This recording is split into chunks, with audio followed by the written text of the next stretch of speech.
ये बुक है देवी प्रकाश दुबे की, जो इसमें लिखा है आज मैं आपको सुनाने जा रही हूँ। इस बुक का नाम है अक्टूबर जंक्शन। जी हाँ, तो चलिए कहानी शुरू करते हैं। अक्टूबर 2010, बनारस। बनारस शहर सच और सपने के बीच में कहीं बसता है। बनारस में कोई समझ नहीं सकता कि सच क्या है और सपना क्या है। कोई यहाँ सच ढूंढने आता है तो कोई सपना भूलने। लेकिन बनारस एक ढीठ शहर है। यह लोगों के सच को सपने में बदल देता है और सपने को सच की तरह दिखाने लगता है। बनारस के चौराहों पर जिंदगी के मायने गोल गोल घूमते रहते हैं। कोई पकड़ लेता है तो कोई खाली हाथ लौट जाता है। शहर थोड़ा मूडी है, हर किसी पर खुलता नहीं है और हर किसी से खुलाता नहीं।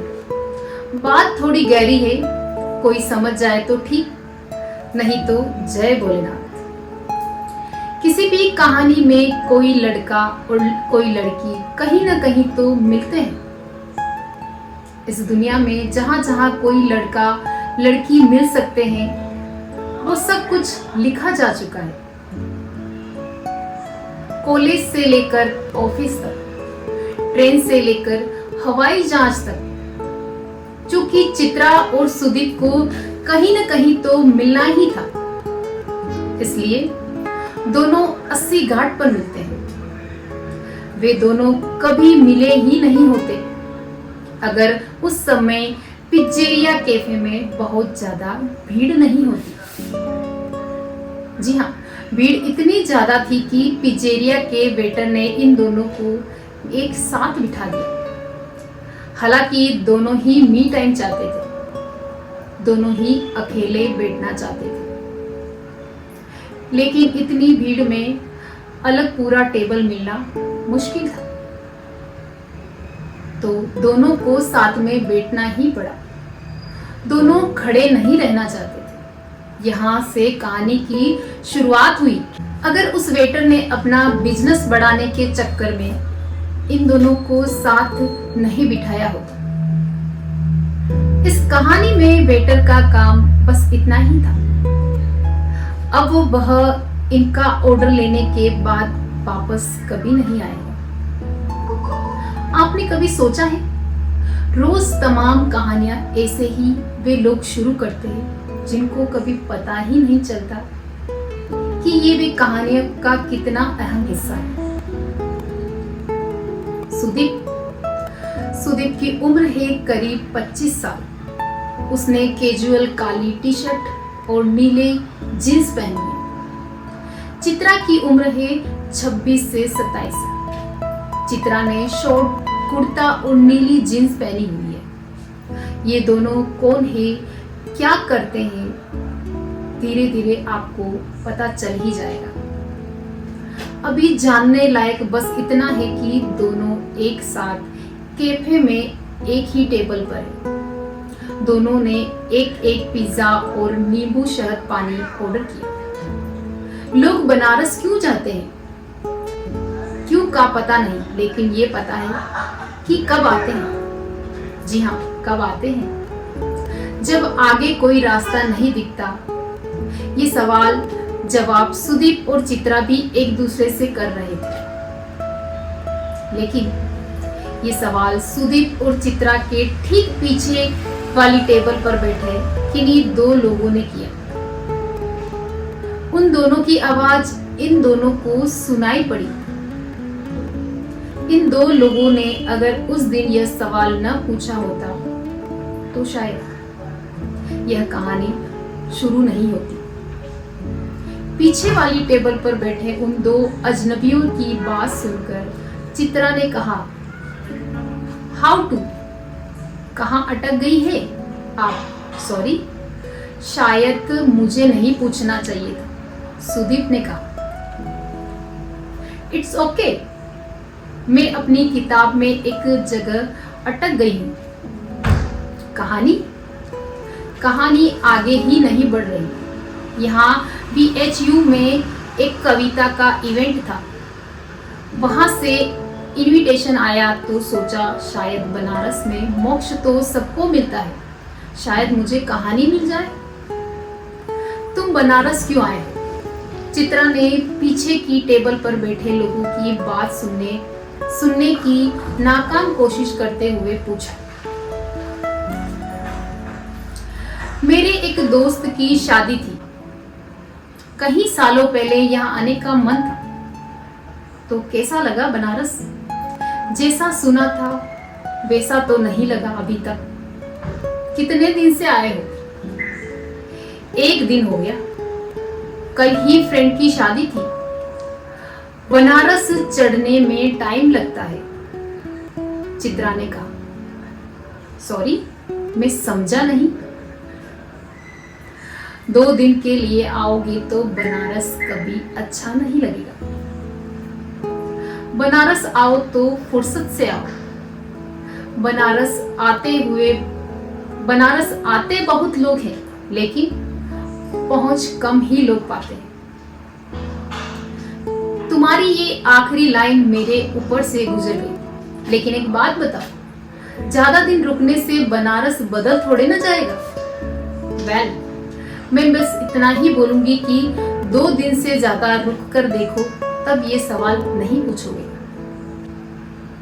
दोनों ने अपना अपना पिज्जा खाना शुरू किया। सुदीप पिज्जा खाते हुए घाट के पास बैठे कॉलेज के बच्चों को देखने लगा। वो बच्चे शायद बनारस हिंदू यूनिवर्सिटी के आर्ट्स कॉलेज के थे। वे घाट पर बैठकर घाट का स्केच बना रहे थे। कुछ लोगों को पता भी नहीं था कि उनका एक हिस्सा किसी अनजान लड़के के स्केच में कैद हो रहा। हमारे कितने हिस्से दुनिया में कहां कहां कैद हैं, ये हम कभी जान नहीं पाएंगे। दोनों आधा पिज्जा खाने तक कुछ नहीं बोले। चूंकि भीड़ बहुत थी तो वेटर ने सुदीप और चित्रा की टेबल पर 1-2 लोगों को और फिट करने की कोशिश की, लेकिन चित्रा ने वेटर से कहा कि 1-2 लोग और आ रहे हैं। वेटर को भी पता था कि चित्रा झूठ बोल रही है। चित्रा आराम से बैठना चाहती थी। देखो, पिज्जा आधा बचा है। अगर मैंने जल्दी खा लिया तो वेटर जाने के लिए बोलेगा। मुझे थोड़ी देर और यहाँ बैठने का मन है। तब तक टाइम पास के लिए तुम अपने बारे में कुछ क्यों नहीं बताते? सुदीप चित्रा की बात सुनकर हंसा। कमाल है, मुझसे कोई ऐसी बात नहीं करता। वैसे टाइम पास के लिए तुम अपने बारे में कुछ क्यों नहीं बताती? चित्रा ने कहा। पूछो।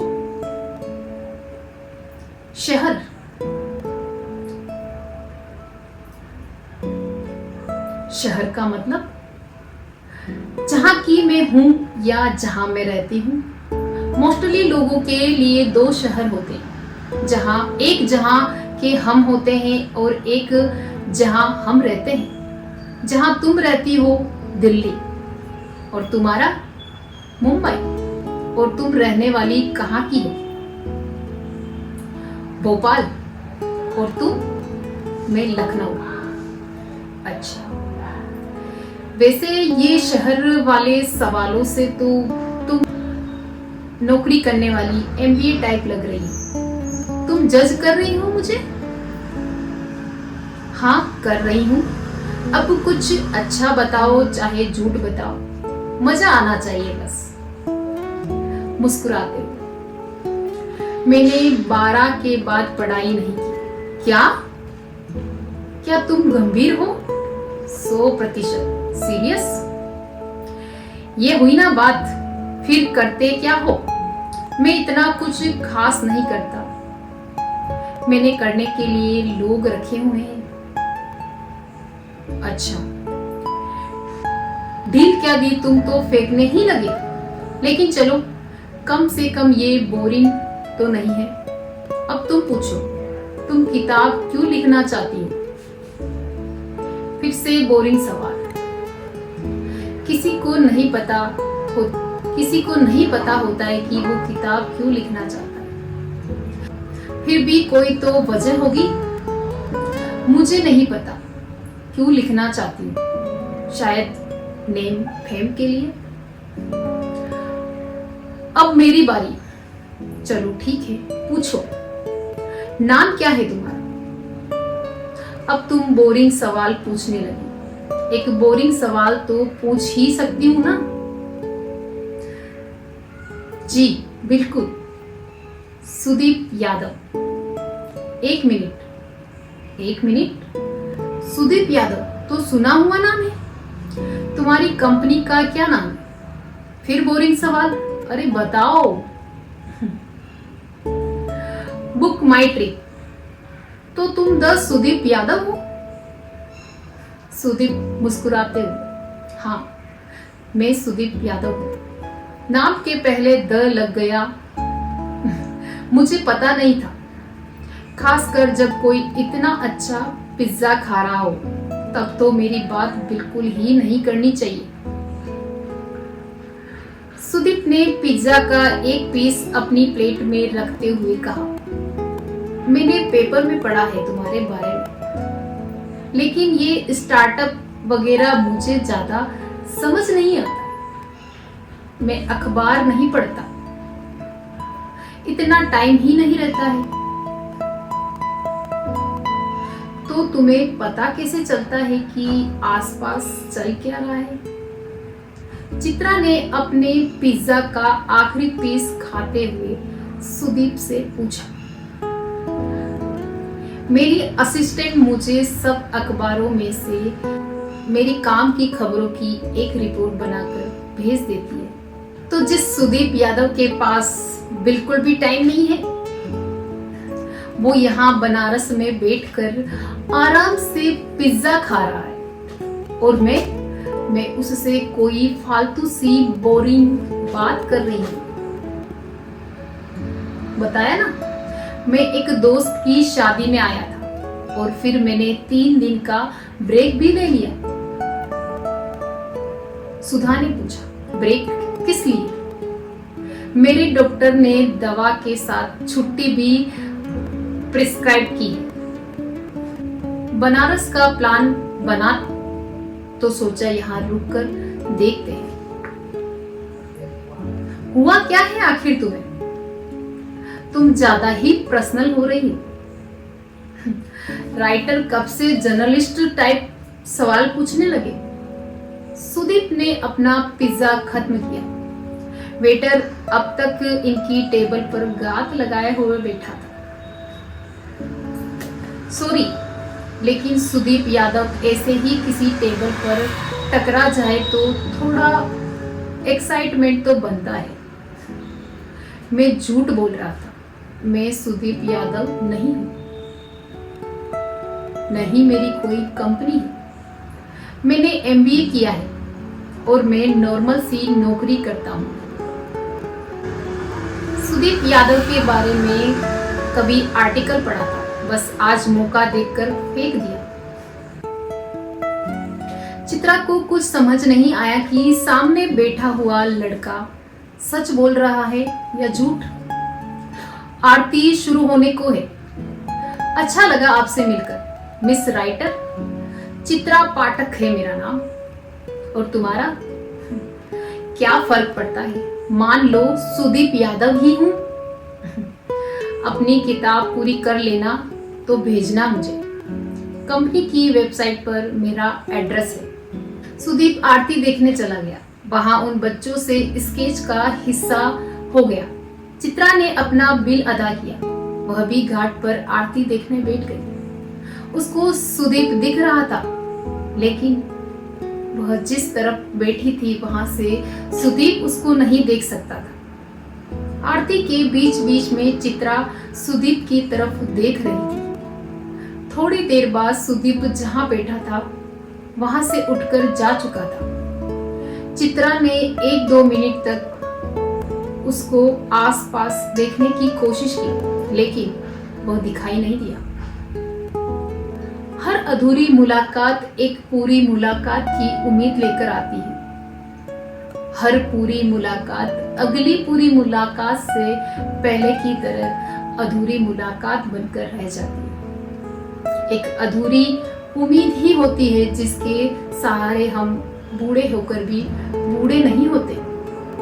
किसी बूढ़े आशिक ने मरने से ठीक पहले कहा था कि एक छटाक भर उम्मीद पर साली इतनी बड़ी दुनिया टिक सकती है, तो मरने के बाद दूसरी दुनिया में उसकी उम्मीद बांधकर तो मर ही सकता हूं। बूढ़ों की उम्मीद भरी बातें सुननी चाहिए, अच्छी लगती है, बस उन पर यकीन नहीं करना चाहिए। लेकिन ये सब बातें एक उम्र में समझ कहाँ आती है। चित्रा को उम्मीद न होती तो उसने वह सब थोड़े किया होता जो उसने किया। थोड़ी देर बाद चित्रा वहां जाकर बैठ गई जहां सुदीप बैठा हुआ था। उसने अपने मोबाइल पर सुदीप यादव का नाम गूगल किया। यह वही सुदीप यादव था जिसके बारे में चित्रा ने थोड़ा बहुत सुन रखा था। चित्रा ने एक बार फिर चारों ओर नजर दौड़ाई, लेकिन वहां कोई दिखाई नहीं दिया। आरती खत्म करके वह अपने कमरे में आ गई।